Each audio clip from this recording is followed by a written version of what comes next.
Wolverine is allegedly targeting a 2024 release, according to a recent leak. Up to now, many have speculated that 2024 was the target year, but with everything that happened in 2021 and after, I assumed that timelines would be potentially bumped. We're going to take a look at an article that dives into what a concept artist sort of posted and then had to remove that seems to indicate that Wolverine is targeting a release in 2024. So I want to look at the article with you, and it sort of walks through everything that happened. And generally, when you delete stuff, it's because it wasn't supposed to be there, right? That can sometimes serve as a soft confirmation. But before I look at that, I want to give you my own thoughts on this, because personally, I have been saying that expecting Wolverine from Insomniac 1 year after Spider-Man 2 is expecting a lot. Yes, Spider-Man 2 was able to utilize a lot from the first two games, but not to the point that I would think that they would have Wolverine already in the pipeline just 1 year after. Unless, of course, they got to the point with Spider-Man 2 that lots of the bandwidth and the employees could have been maybe shuffled to Wolverine. Maybe they were able to do that. They said, hey, listen, we don't need as many people to build Spider-Man 2 because so much of the groundwork and the world building was already done. There was a lot of polishing that they did, sure, but they didn't need to completely rebuild New York City. Now, a lot of this is up in the air and it's basically just pure speculation, because PlayStation hasn't said anything. Now that Spider-Man 2 has launched, they are free and clear to set some type of roadmap for 2024. So it's unlikely that they do anything, I don't think, at least in the realm of a PlayStation showcase at the end of this year.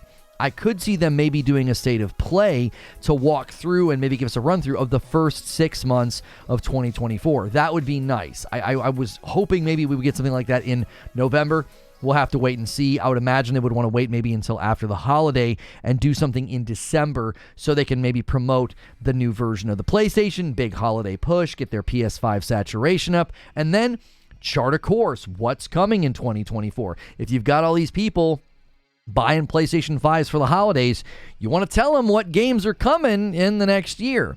And then I think they could do another showcase in the summer of 24 and sort of lay out the remainder of the year. I only really need to know what's coming in the next 6 months or so. I continue to think more and more companies are going to be shrinking their marketing windows. PlayStation's not unique in this. I think we're sort of leaving that area and that time where they were telling us about games 5, 6, and 7 years before they would even materialize. I don't think that's gone well for companies who have done that, and we're going to continue to see that shrink. Now, what do I think is that? I don't think we're going to be seeing Wolverine next year. I don't want to be a skeptic or a cynic or like negative about this, but I do not think that's what we're going to see. We are not going to be getting Wolverine that fast. I would love to be wrong. It would be a huge surprise. It'd be a very pleasant cadence. Insomniac is killing it if that's the case. That will sort of lean into the meme that many people have been saying Insomniac is carrying PlayStation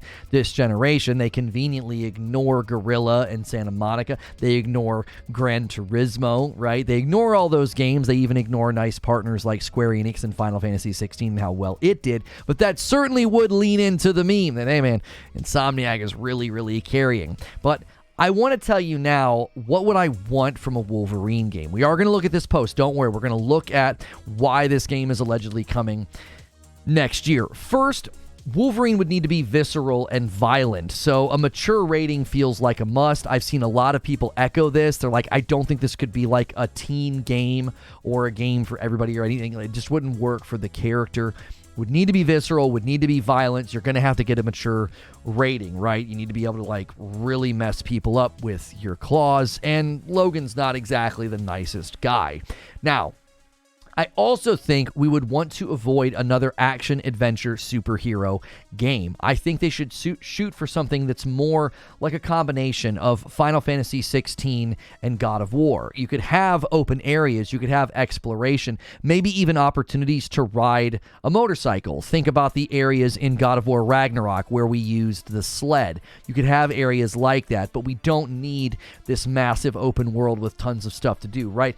I think a nice linear structure like the way they did it in Final Fantasy 16, I really like that. Not every game needs to be a huge map that's just stuffed with things to do. I don't want that. I did appreciate the linear nature of Final Fantasy 16. I would like to see more games do that. Then when you play the open world games, there's sort of a pleasant surprise. It's like, oh, here we go. Let's go do all this stuff now. I don't want to go from open world game to open world game. And I also think Logan is the type of character where they could really dig down into a story and characters and character development and do more of that than maybe you would do in a game like Spider-Man. Spider-Man 2 certainly upped the story quality and the depth. I really liked what they did, but it isn't still quite what you get from something like God of War Ragnarok or Final Fantasy 16. Wolverine could be closer to those types of games with its story as well as its combat. He really needs to be fast, but he also has to have weight behind his attacks. Not quite like Kratos, but similar. All right? Now, that's what I would want to see. Those are kind of my ideas about how it should play out. That might actually, everything I just said, if they shoot for that style of game, it's possible they were able to build something like that before next year. Maybe they were able to build it a little bit quicker, because if it's more linear, you don't have to focus on all these big, massive areas. You can focus more on really cool, curated instances like they did in Final Fantasy 16. So let's look at this article. And it says here, this is from xfire.com, Marvel's Wolverine could berserk barrage his way into the PlayStation 5 in 2024. The PlayStation 5's 2024 lineup is relatively empty, which is probably where Marvel's Wolverine would come in. Now, I wouldn't say it's relatively empty. I would say PlayStation hasn't said anything. Not a lot of people have outlined their schedule for 2024. Even Xbox avoided what they did in 2022, where they said, hey, here are all the games coming out in the next 12 months, and we know that didn't work out well, right? And it's not anybody's particular fault, but that's just the nature of the industry, and that's why I think more and more companies are avoiding that. I think PlayStation's keeping their cards close to their chest.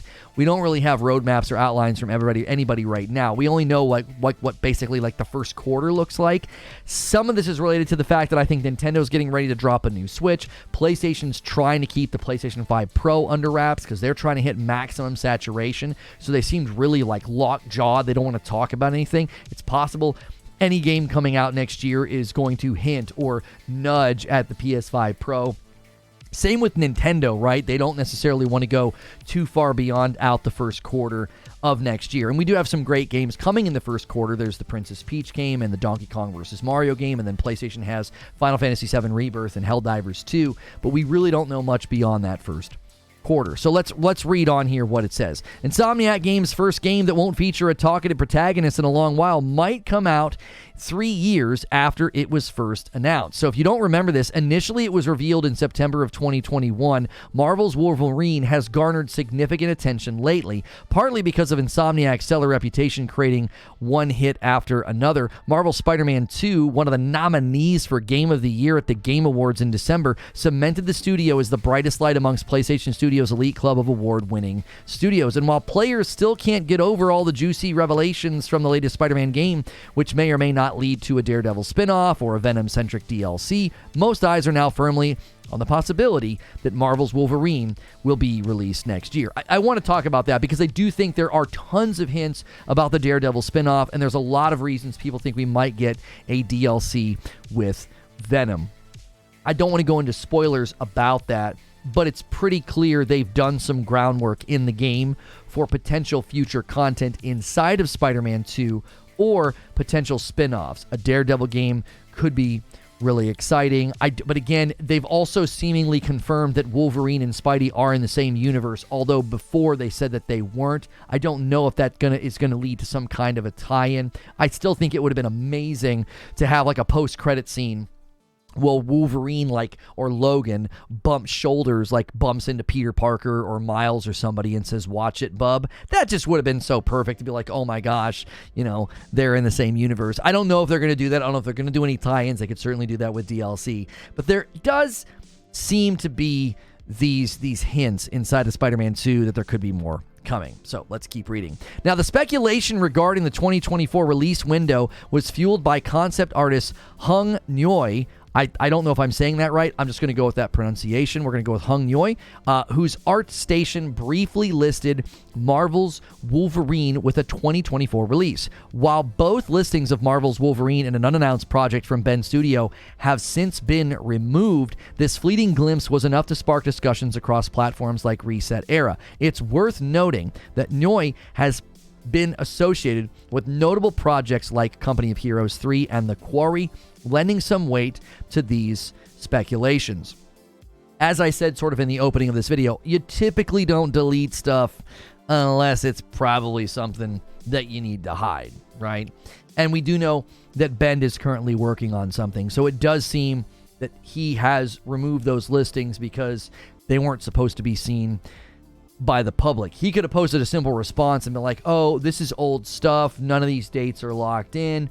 He doesn't do that. He deletes it. And I think sometimes, again, that's soft confirmation. Now, the potential release window aligns with industry insider Jeff Grubb, who previously indicated that Wolverine was targeted for a 2024 release. Now, these claims, when considered alongside the now deleted listing, lends credibility to the 2024 release theory. However, it's essential to remember that internal development schedules are subject to change and the actual release could shift. Sure. That's something that I was trying to stress in the opening of this video. I just don't know. So much got shuffled. So much. Forbidden West, Ragnarok. I still feel like even Spider-Man 2 got bumped a little bit, and that's totally fine. Spider-Man 2 also had some glitches and some bugs at launch. Nothing detrimental, but a little shocking, given Insomniac's history, okay? So I do think that is something to consider. Would they be able to make a whole nother game and have it out in a year after Spider-Man 2 landed? As I said, they could have been shifting people around, but it just really, really seems like that would be really risky. I don't think Spider-Man 2 was broken or buggy. It was so overstated. It was so exaggerated. It got great scores. It got a Game of the Year nomination. All of that sort of speaks for itself. But the article continues here and says, Marvel's Wolverine is poised to be a significant title for Insomniac Games in the PlayStation 5. Given Insomniac's track record, expectations are high for Wolverine. In particular, fans are curious about its direction and whether it will feature other X-Men characters. More importantly, some wonder if it will connect with Insomniac Games' other Marvel title, since they both share the same universe. This has been a continued question, right? Like, that could be something really cool that they decide to do with the DLC, like just surprise everybody. Like maybe something happens and then you bump into Wolverine and he's fighting or he's trying to help, but not help you. He's just, he's trying to protect himself or whatever. They could do some kind of a tie-in springboard. That could be pretty cool. They could even do sort of a tie-in springboard and set up the potential of this Daredevil game that people are speculating about. But I do think that if they do this, I would want them to lean away from what Spider-Man is. I would not want it to suddenly be this massive open world. And somebody here, whoever wrote this article, they say here, nevertheless, the game's potentially semi-open world setting and mature rating implies a gritty and intense experience that could set it apart from Insomniac's previous superhero outings. The comparison to the likes of Left 4 Dead in terms of gameplay mechanics also hints at an action-packed, possibly cooperative experience. Now, I don't know where they're getting this information, but there has been speculation about the game type and things that we might be seeing in it. And they touch here on something I touched on, that PlayStation's been very quiet. Sony has been relatively quiet about its lineup of upcoming games. It's becoming difficult to ignore all the noise surrounding Marvel's Wolverine. The lack of leaks or substantial information about new single-player PS5 games only adds to the intrigue surrounding this title. If it does release in 2024, it could be a testament to Insomniac's talent and prowess, considering the studio's impressive output of 4 PlayStation 5 titles since the console's launch in 2020. We got to be careful here, okay? Miles Morales, yes.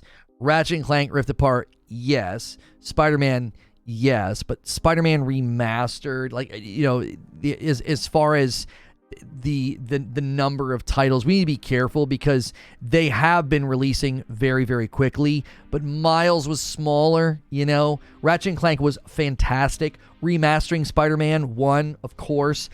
So I think we need to be careful about setting that expectation. That Miles was able to borrow so much from Spider-Man 1, and it wasn't a full-price game.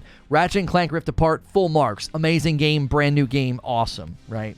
And then Spider-Man 2, same deal. Able to borrow a lot of the foundational work of Spider-Man 1 and Miles Morales. So we need to be careful that we don't think that, like, oh yeah, they definitely can crank out games at this cadence, when 3 of those games that, you know, remastering Spider-Man 1, Miles Morales, and Spider-Man 2, they're all very interrelated. And so I think there's a real danger in thinking, oh yeah, this is totally the rhythm that they can hit. So overall, I'm excited about Wolverine. I hope they can really capture the essence of what he needs to feel like and what his game should feel like. I trust them with it. They absolutely nailed 2 different Spider-Men, and I think they could nail Wolverine. I'd love to know what you think. Leave a comment below, or if you're a member, or you can become a member right now by clicking join for $5 a month. You get to come into all the extra content. We're going to go into a debrief. I do that with the members. They also have their own Discord where they can hang out. If you're not going to do a membership, that's totally fine. Hit that like button. It helps the video. And then hit subscribe and the bell button so I can see you in the next video.